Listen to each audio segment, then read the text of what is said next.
2 avril 2026. Championnat d'Asie de football féminin en Australie. Alors que l'hymne iranien retentit au sein du Gold Coast Stadium, les joueuses de la sélection iranienne restent muettes.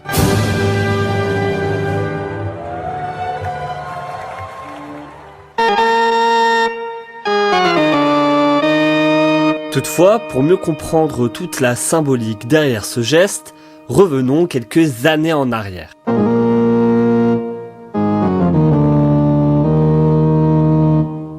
Après s'être penché sur les vertus du sport dans la politique internationale de l'Iran, nous allons découvrir ensemble le côté positif de cette pratique. Bonjour et bienvenue dans ce 6e et dernier épisode de la 21e série de Géosporétique. Nous allons nous plonger avec Mayar Monchipour dans un nouveau chapitre de la grande histoire du sport.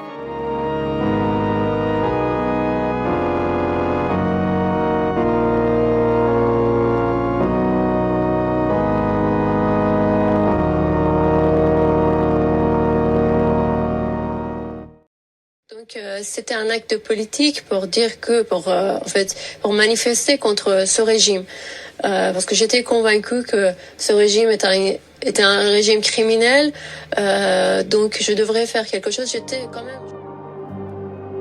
Depuis le début de cette série, obligé d'admettre que le visage dépeint du sport iranien est bien plus négatif que positif. Notamment en ce qui concerne l'impact terrible qu'il peut avoir sur les athlètes et sur la population. Mais ce qui fait la beauté du sport dans le domaine politique, voire géopolitique, réside dans son imprévisibilité. Et oui, cette pratique n'est pas une arme comme les autres. Ce n'est pas une bombe, ce n'est pas un discours, ce n'est pas un objet. Non, le sport prend aux tripes. Le sport fait parler notre ça, comme dirait Freud.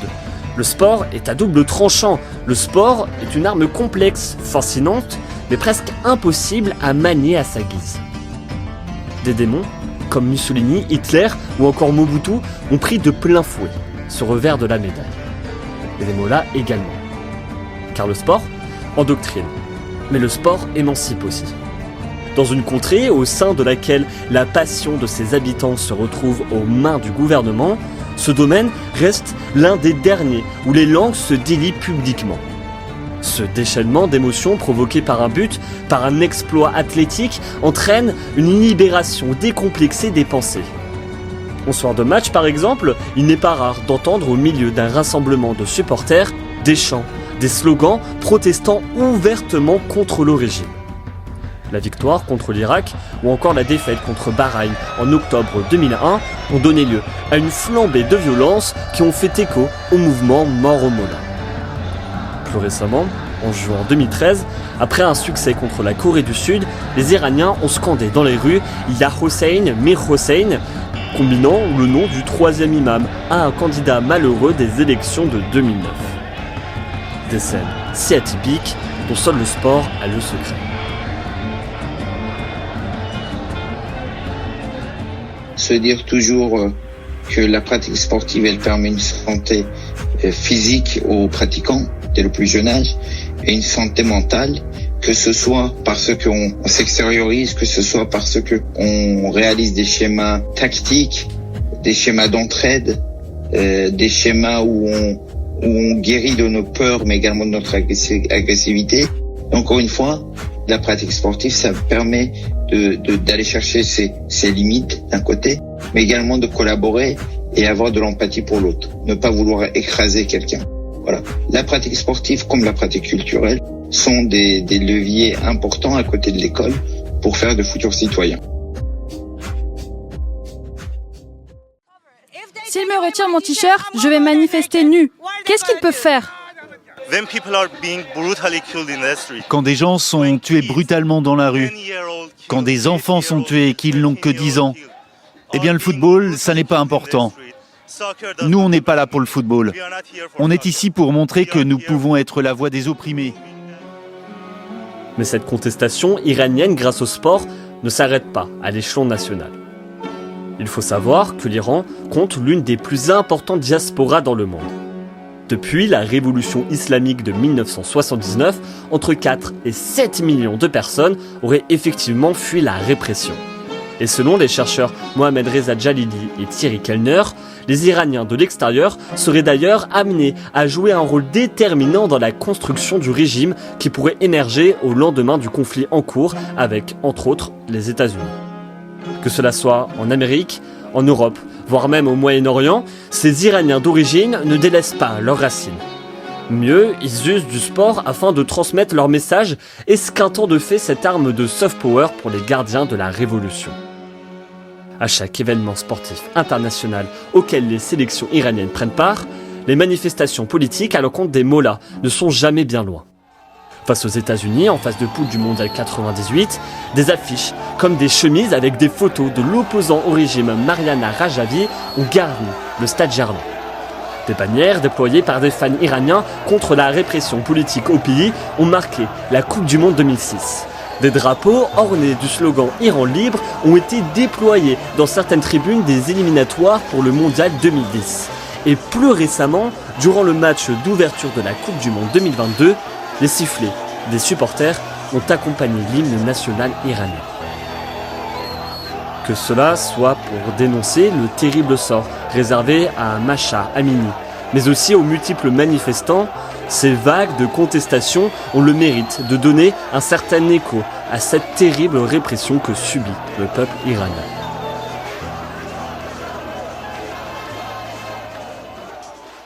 Le capitaine Ehsan Hafsafi a d'ailleurs apporté son soutien à son peuple. Nous devons accepter que la situation dans laquelle se trouve notre pays n'est pas bonne et que notre peuple n'est pas heureux. Tout le monde est malheureux, mais ce n'est pas une raison pour ne pas être la voix du peuple et ne pas les respecter. Le sport permet aux Iraniens d'Iran de s'exprimer.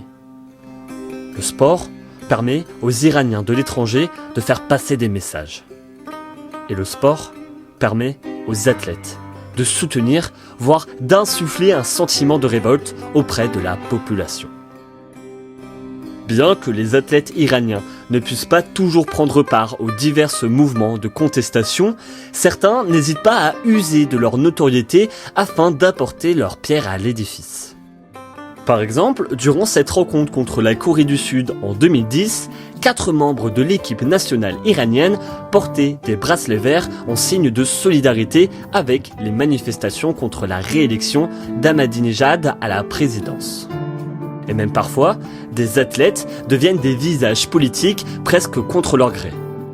L'influence des Ali Karimi, Sardar Azmoun ou encore Ali Daei dépasse aujourd'hui les frontières du sport.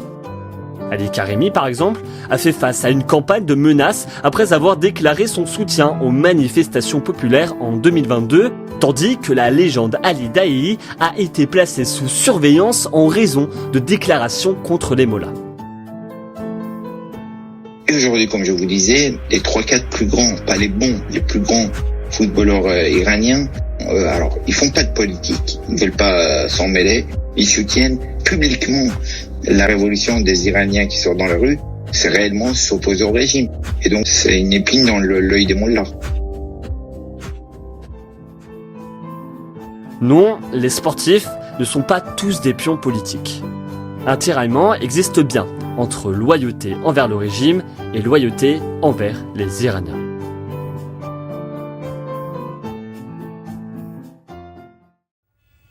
Les femmes en Iran ont toujours essayé de revendiquer. J'espère que maintenant, les droits de tous, hommes et femmes, pourront progresser. Notre problème, c'est pas les Américains, c'est leur gouvernement.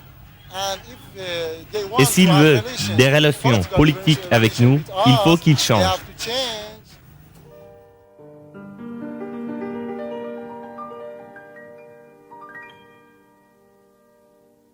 Parmi les combats que l'on retrouve dans le sport iranien, la place de la femme est sûrement le plus criant. Toujours dans cette idée de double visage un peu bizarre, cette pratique permet certes d'asseoir la volonté du régime concernant la gente féminine. Mais là aussi, le sport amène son lot d'incertitudes, son lot de révoltes. Ces dernières années ont vu une opposition publique croissante en Iran concernant les codes vestimentaires obligatoires. Et ce depuis notamment la mort tragique de Mahsa Amini en 2022 pour port du voile non conforme. Depuis, de nombreuses femmes, parmi lesquelles on retrouve des athlètes ainsi que des personnalités culturelles, militent activement pour du changement, pour de la liberté. Des sportives à avoir défié le régime sur la question du hijab, il en existe plusieurs. La grande maîtresse d'échecs et championne d'Asie, Mitra Eyazipur, a par exemple été définitivement exclue de l'équipe nationale iranienne après avoir participé sans voile au championnat du monde d'échecs à Moscou. Au-delà du hijab, des actions prônent également la mixité sociale. Notre invité du jour, Mayar Monchipour, a par exemple profité d'un passage à Téhéran pour organiser un entraînement mixte en plein air. Cela a d'ailleurs donné lieu à un combat de boxe de Sadaf Radem en 2019, diffusé dans le monde entier. Ce soir-là, de jeunes filles ont vu une Iranienne en short, débardeur et tête nue infliger un KO. Je crois que j'ai fait vraiment 2 grandes œuvres dans ma vie. C'était la co-construction avec l'UNESCO d'une école à Bam où il y a eu un tremblement de terre et celui d'avoir permis à la première Iranienne de monter sur un ring.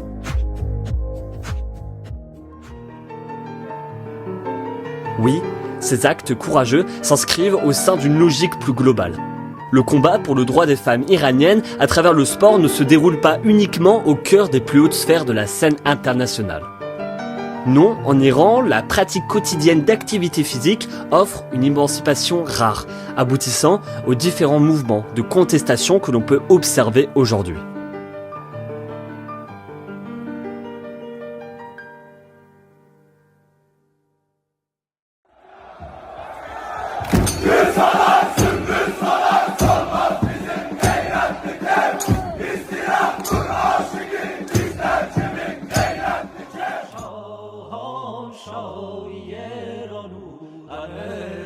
Et juste avant de clore ce long chapitre, j'aimerais réaliser une dernière parenthèse. Car très récemment, au milieu du stress, de la répression, de la tension qui caractérise la vie publique en Iran, un événement est venu apporter un nouveau prisme à notre histoire. Au bout d'un parcours sensationnel, le Tractor SC a soulevé son tout premier championnat national de football lors de la saison 2024-2025. C'est vrai que dans un autre contexte, on parlerait d'une belle histoire sans plus. Sauf que le Tractor SC n'est pas un club comme les autres. En effet, il ne s'agit pas d'une entité contrôlée jusqu'à la moelle par le gouvernement. Et pourtant, c'est pas faute d'avoir essayé. À de multiples reprises, divers acteurs étatiques ont tenté d'envahir les bureaux, de remodeler l'identité de l'équipe, de coopter son image ou encore d'injecter des slogans nationalistes. Pourquoi ?